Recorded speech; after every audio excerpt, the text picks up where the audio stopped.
Hey, what's up YouTube? Chris Gardiner here, and today I wanted to talk to you about how you can take a few easy steps to making your HDR photos better, because I think HDR gets a bad rap a little bit sometimes.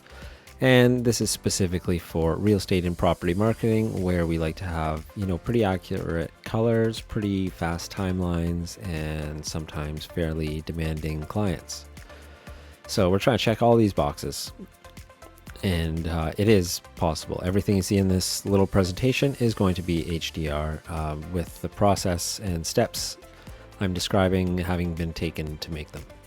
So number one, slow your roll. And what I mean by that is, don't always set it so those 3 frames go off right away, all at the same time, as quick as possible. That's not necessarily what's best, even although we are often told to do that.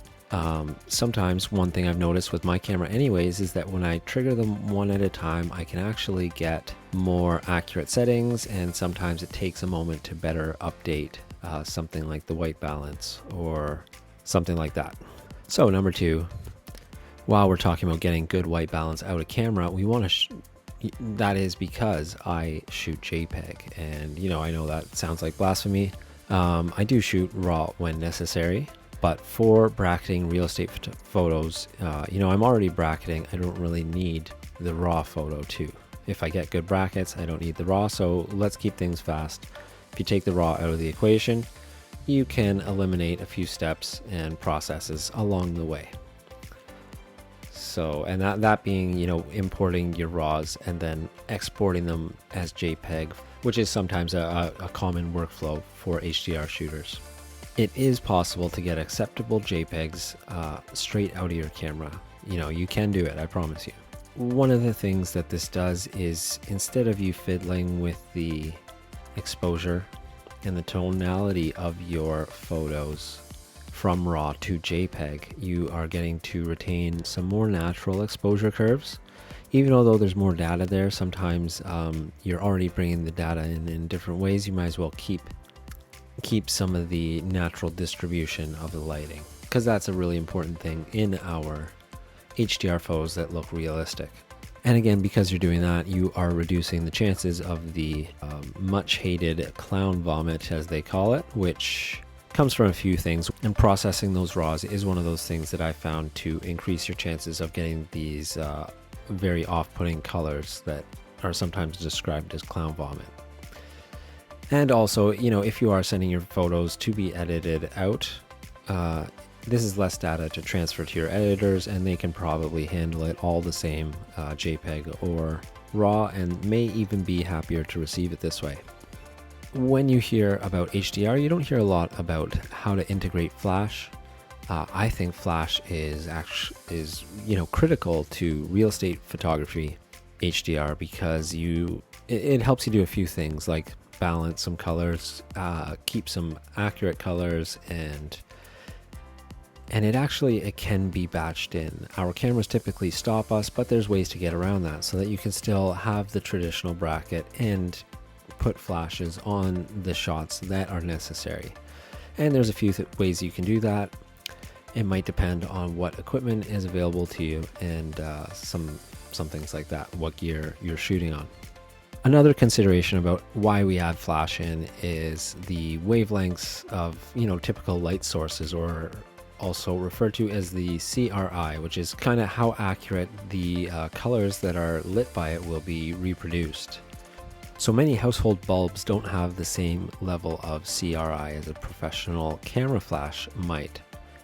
And this is why you will notice colors that look nicer with flash than when you are lighting with artificial light sources that are not necessarily of a professional level, like your speed light or camera flashes. So another thing, most HDR is synonymous with batch editing. Most HDR can be synonymous with batch editing, but I figure we should make a little topic on it. HDR can get a bad rap, as I've mentioned before, and good HDR and having it batched, it needs a whole change in your approach, a holistic approach. You need to basically rethink the way you shoot, rethink the way you edit and possibly even store or manage your photos to really make complete use of HDR the way at least I have. And remember that HDR doesn't always have to equal auto exposure bracketing. You can have these asymmetric brackets, maybe where you only make your dark exposure as dark as is needed. Maybe it's only -1. Your neutral exposure might be, 0 even, and your plus exposure might be +2. So those would be uneven spacings around your neutral exposure, and that might actually net you better bracket photos than you are getting with a more traditional -2, 0, and +2. So just understanding the scene and its needs and how your system will process it is of huge importance. And I find that you should always plan for an HDR merging phase and then a single step to finish it off. You might find that there's a color cast that's introduced slightly, and you always want to take one point of blue off, for instance, because of your camera, maybe something like that. These are things that you should plan to build into a finishing step. So another component of good HDR is eliminate thoughtfully. So why is that shot in your batch? I kind of alluded to it earlier, is, only making the brackets that make the most sense for the frame, but also only shooting as many brackets as you actually need for the frame. At one point I would make, 5 frames by default for every room just because that's the way the process was built. But, now I've got something much more flexible. It can work off 2, work off 3, 5, however many I have. And it just knows it when it gets to the processing stage. I don't have to organize them in this manner. So that's really great for me, is to have a batch system that works and can be flexible enough to take any amount of images. And like we mentioned before, we eliminate the raw conversion step by shooting straight with JPEGs. So that's another way that we are eliminating thoughtfully, saving our time. And furthermore, not all shots necessarily benefit from having been bracketed. So sometimes you may actually get a much better shot equally or faster than merging just by having shot a single raw photo. And this is actually, I find, the case probably 85 to 90% of the time with exterior photos. I think that if you just get a good neutral exposure, your exterior photos will look a lot better without bracketing, and that's something for you to keep in mind. Maybe try it at your next shoot. And one other thing we can eliminate is some tedious steps with automation. So that's kind of a lot to unpack there, and that's why it's tip number 6, automate. So there are a few scripts I currently use, and some are open source, some I have created myself. What they do varies, but some of the most important ones for me are downloading my cameras, so it can separate multiple properties per day, and it separates the folders per shot, so that I can go into one and it's like, here's all the photos for this shot. It might be 3 ambient and 2 flash or something like that. Whatever it is, it's all together, nicely file named, and it even stores some useful properties about how I shot that. And then, along the line of the batch editing, I actually have a few combination steps that sometimes happen before the batch edit, and that might be combining the ambient exposures and flash exposures separately for certain ways of blending them. And then it could process the HDR and or flambient blending based on how it was shot. So it's like I said, a really flexible system. It kind of understands what the shooting situation was and the best way to edit those. And if this is all sounding pretty crazy to you, just coming into it cold, this is something I've built over the last year and a half now. It's been to several hundred properties I've tested and used it and refined it at. So that's why some of these things I'm describing that don't sound possible, or I wouldn't have thought they were possible 1-2 years ago, I can assure you it is indeed possible, and I'm hoping to share more on that.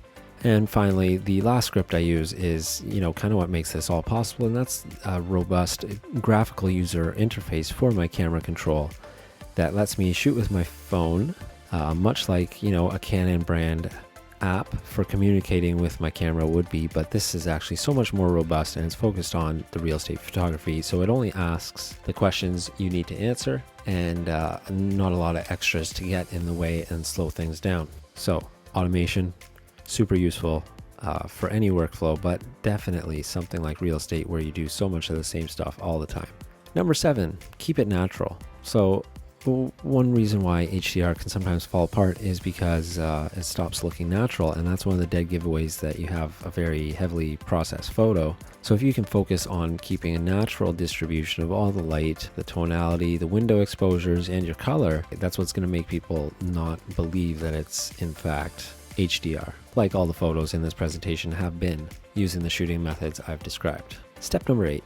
Keep out. So stay out of your frame, and this is mostly to the flambient shooters, but you will benefit a lot more from just thinking of different ways to light your scene that don't involve ever standing in it. And this might be different if you have a real estate photo editor and it's all the same whether or not you're in it or out of it. But for a system like mine that's all batch edited with these automated systems, it does it a lot better without having a person in the photos. This teaches you to light more thoughtfully, I find. You have to be a little more considerate and deliberate with your placement, but it does definitely have its benefits.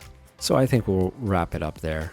And if you're wondering why I seem to have done some experimentation with HDR photography, it's because I shoot a lot of real estate, and the way I see it, our eyes, put together 30 good pictures per second. And, why is it that myself, with access to thousands of dollars worth of computing and optical technology and gear, can I not, or is it so hard to, get these natural looking wide dynamic range images? Why is it so hard to do without bringing in an outsourced editor? That doesn't make sense to me. It should be possible. We just, haven't found it yet, or at least I haven't found it yet. So I put a lot of time into figuring out how to best shoot and edit these, and that's kind of my entire motivation. That's my Get Better HDR how-to tutorial, and that's how I do it for real estate photography on the daily here in Collingwood and the Georgian Bay area. If you want to see more like this and in other creative fields to do with technology, you might want to see some more at my YouTube. Thanks for stopping by.